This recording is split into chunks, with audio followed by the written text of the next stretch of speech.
Пайғамбарыбыздан bir сахаба сұрады: "Я Расулалла, бейішке адамдарды ең көп кіргізген амалдар қайсылар? Айтың, мен ошаны атқарып өтіп кетейін" деді. Пайғамбар айтты: "Екі.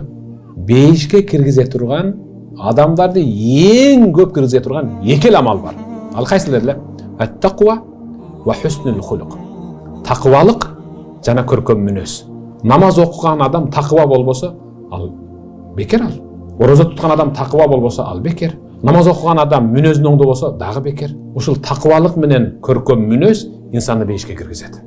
Андай болса, о Аллахтын элчиси, тозоқо адамдарды ең көп киргизе турган кайсыл амал бар dedi.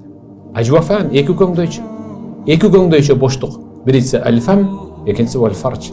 Бирisi тил, бирisi жыныстык мүчө. Ушул экөө тозоқо адамдарды ең көп киргизе турган нерсе деген. Андыктан ушул бейишке киргизе турган ең мыкты амалдарды кыла бергиле. Тақуалык жана көркөм мүнөз.